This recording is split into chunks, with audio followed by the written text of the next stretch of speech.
김건희 여사가 이제 광폭 행보를 계속 이어가고 있는데 지난 10일에는 세계 자살 예방의 날을 맞이해서 마포대교, 뚝섬, 망원, 용강 다 다니셨습니다. 상당히 논란이 커지고 있는데 대통령실에서 오늘 반박에 나섰습니다. 김건희 여사의 행보를 정쟁으로 삼는 것은 상당히 부적절하다. 그리고 앞으로 김건희 여사는 약자 보호 등 공개 행보를 꾸준히 이어나갈 방침이다. 라는 입장입니다. 대통령께서 중요하게 생각하는 과제 중에 하나가 정신건강이다. 그 국정과제입니다. 그리고 국민의 정신건강을 위해서 안 나오셔야 되는 거 아닌가요? 영부인의 역할은 대통령께서 챙기지 못하는 곳에 목소리를 함께 듣는 역할이다. 그래서 자살, 환경미화원, 이런 사회적 약자층을 포함한 봉사활동 전반에 집중하고 있다고 보면 된다. 이렇게 얘기를 하고 있고요. 추석 때도 김건희 여사가 집에 계시지 아니하고 그 사회적 약자를 돌보는 봉사활동에 매진한다. 이런 입장이 나와 있습니다. 정신건강에 이렇게 관심이 아니 이거는 좀 논점을 정리를 해줘야 돼요. 네. 사실 어떤 대통령 양부인이 암센터를 방문한다, 정신건강센터를 방문한다, 쪽방촌에 가서 봉사를 한다고 하는 건 이상할 게 없어요. 우리가 자꾸 행위 자체를 문제 삼는 쪽으로 가면은 우리가 스스로 모순에 빠질 가능성이 있어요. 근데 문제는 이번 행사의 문제점은 거기에 있는 게 아니고, 자, 이런 부분입니다. 언론이 이걸 전부 다 불시 순찰을 했다고 했어요. 네. 자살 예방, 이게 제일 많이 나온 기사 내용이거든요. 근데 불시 순찰을 할 자격이 없는 사람이에요. 그러니까 불시 순찰은 군대에서 지휘관이 병사들이 보초를 똑바로 쓰는지 불안하거든. 그럴 때 긴장하게 만드는 게 불시 순찰이에요. 그래서 옛날에 이건 전두환이 대통령 할 때 새벽에 불광동 파출소를 갔다 이런 것들 굉장히 많이 하고 오늘 대통령 각하께서 어디를 불시 순찰하셨다. 이러고 이걸 널리 홍보한 거야. 국민들한테 긴장하라고. 네. 그래서 이거는 권위주의형 지도자가 주로 애용하는 방식이고, 이게 북한 김정은의 현지 지도하고 똑같은 개념이에요. 네? 현지 지도? 현지 지도하고. 그리고 실제로 이렇게 기사가 나가면 대통령실에서 이걸 빨리 바로 잡았어야 돼요. 불시 순찰 이거는 안 맞는 표현이다. 그냥 응원하고 격려하는 거다. 격려 방문이라고 발표했어요, 대통령. 아니 그런데 이 기사는 기사대로 다 살아있다 이거요. 네. 그 다음에 그것이 불시 순찰이라고 해놓고 일제히 사진들이 이렇게 가리키는 장면이라든가 지도하는 장면인데 딱 보면은 내가 보기엔 이게 김정은 위원장의 현지 지도하고 완전히 그 연극적 요소가 같다고. 이 퍼포먼스 근데 단어도 연극적 그래요. 요소가. 항상 주의를 기울여 선제적으로 대응해 주시라. 자살 예방을 위해 난간을 높이는 등 조치를 했지만 현장에 와보니 미흡한 점이 아직 많다. 그리고 한강대교의 사례처럼 구조물 설치 등 추가적인 개선이 필요하다. 마포대교에 구조물 생기나요 그러면? 그런가 봐요. 아니 이게 바로 김정은의 언어란 말입니다. 네. 그러니까 이런 부분을 해서 집중적으로 챙기겠다 이렇게 하면서 이제 나오는 언어하고 그 사진이 이 부분이 잘못된 거예요.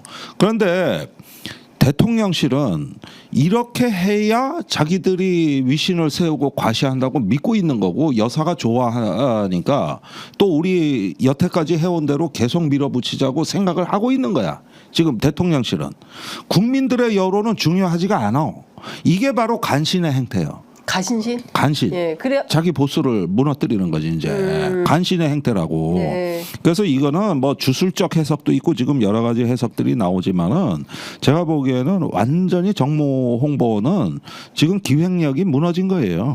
저기 보좌 자체가 엉뚱한 방향으로 가고 있는 거를 갖다가 2년간 그렇게 사왔으니 못 고치는 거예요. 이제 와서는 못 고쳐. 제가 보기에 이게. 전반적인 맥락은 좀 그러니까 이렇게 어제 그제 사이에 사실은 야당뿐만 아니라 여당 정치인들도 상당히 비판을 했어요.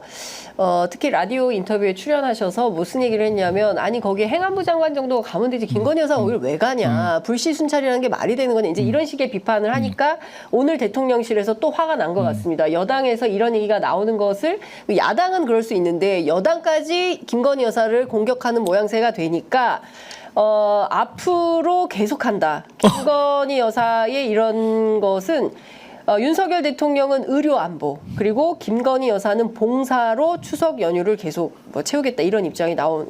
그러니까 아니 제가 네. 그 화요일 저녁에 간 거잖아요. 마포대교를 그렇습니다. 김건희 여사가. 네. 그 뉴스를 보고 제가 방송에서 그런 말씀을 드렸는데 아니 목요일 날 저기 도이치모터스 항소심 선고가 있는데 제가 보기엔 그 전주 손모 씨에 대해서 유죄 선고가 될 가능성이 매우 높아 보이는데 이번 추석 때 뭐 동영상도 촬영해서 연휴에 상영한다고 하고 대통령 부부가 같이 인사하는 뭐 연휴에 봉사활동도 하겠다고 하고 하는데 항소심 선고되고 나면 또 달라질 텐데 양상이 이게 지금 이 스케줄을 파악 못하고 2일 천하에 그칠 영부인의 공개활동 재개를 시작한 거 아니냐. 저기 목요일부터 좀 힘들어질 텐데라고 생각을 했는데 지금 대통령실의 입장은 거의 그 아집 수준인데요. 아직. 항소심의 유죄가 선고가 되든 말든 네. 그냥 하고 싶은 대로 다 할 거야라는 내용이잖아요. 그렇죠. 네. 나하고 비슷한 그 행위 관여가 있었던 사람이 유죄가 선고됐지만 그럼에도 불구하고 나는 다 할 거야. 뭐 계속 그 공개 활동도 하고 뭐 이래저래 하고 싶은 거 다 할 거야라는 입장을 오늘 내놓은 건데 더 위험해요. 그거는 아집 집착이 쌓이면 망상이 된다는 거거든요. 그러니까 이런 집착이 쌓이고 쌓이다 보면 본인이 새로운 세계를 가상 세계를 창조하게 되고 거기서 머물러 살 때 그걸 망상이라고 하는 거예요. 그러니까 지금은 2단계까지 갔는데 이거를 갖다가 만류하거나 바로잡거나 이런 참모들이 아니라 대통령실이 부추기고 있는 참모들이라면 이거 전부 간신들이거든요. 간신들이라고. 네네. 이게 여사의 뜻이라 하더라도 이건 조금 여론을 보자든가 추석 민심을 보자든가 얼마든지 할 수 있었음에도 불구하고 이렇게 얘기하는 거는 이제는 어떻게 보면은 그 여사가 국민 여론과 괴리됨으로써 그거를 조종해가는 그 밑에 간신들의 권력은 오히려 커지죠. 네. 영향력은 커지는 그 거죠. 얘기도 하더라고요. 친한계에 대한 비난이나 비판이 사실은 대통령 자신보다 참모들이 더 센 것 같다. 이제 이런 평가도 국민의힘 친한계 쪽에서 그것도 간신의 특징 아니, 중에 하나죠. 예. 그것도 네. 분리시켜서 자기들이 더 영향 세게. 장악하니까. 그런데 그것도 지난번 총선 끝나고 왜 홍준표 대구시장하고 윤석열 대통령하고 부부동반 만찬을 했지 않습니까? 네네. 그때 제일 말을 많이 한 게 김 여사라는 거죠. 그러니까. 그리고 그 얘기의 대부분이 한동훈 대표 얘기했던 거예요. 그리고 끝나고 나서 홍준표 시장이 한동훈 저격을 또 했다고. 그러니까 쭉 이렇게 보면 그때 그 감정적 앙금이 총선 이후에 훨씬 강화됐다고 봐야 되겠고 예. 이후로 한동훈하고 윤석열 관계는 완전히 끊어졌단 말이에요. 그리고 이제 밥도 안 먹고 요전에 어떤 그 기념식에서 5m 거리에 한동훈 윤석열 앉았는데 눈 안 마주친 거거든.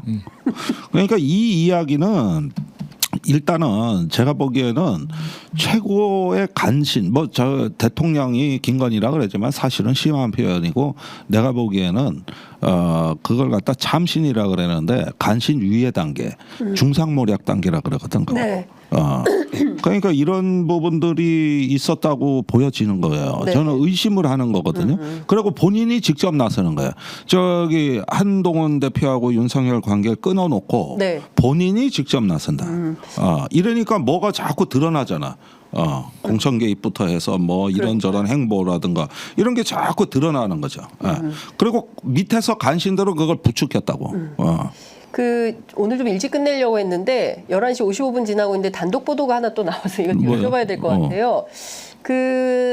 SBS 라디오 김태현의 정치쇼 추석 특집 녹화 방송을 했는데 이 방송에서 이준석 의원이 지난 5일 뉴스토마토 보도에서 김건희 여사와 김영선 전 의원이 주고받은 텔레그램 대화방 문자를 봤다는 익명의 제보자 A 의원은 나다.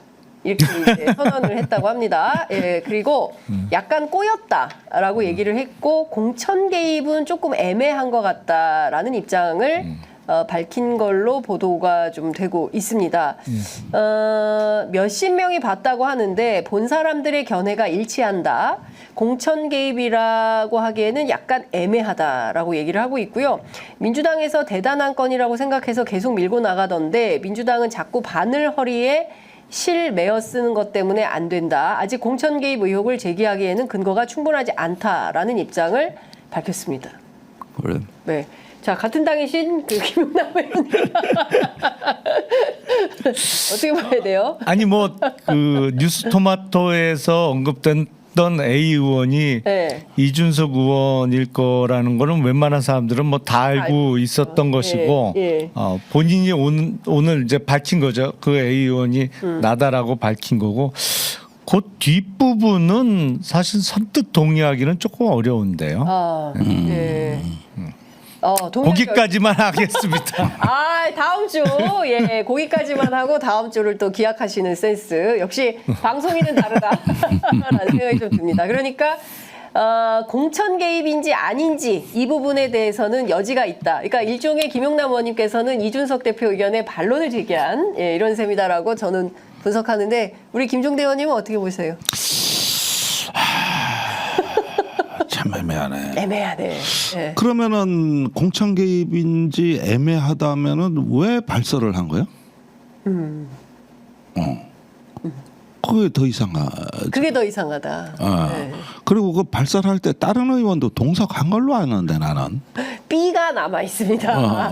예, A와 B 중에 B가 그분 남아 생각은 어떠신지. 네. 계속 취재하도록 하겠습니다. 예, 그분 생각 어떠하신지 계속 네. 취재해서 열심히 보도하겠습니다. 예. 오늘 두 분 말씀은 여기까지 듣도록 하겠습니다. 오늘 말씀 잘 들었습니다. 네, 성명절 잘 감사합니다. 보내십시오. 고맙습니다. 예, 감사합니다.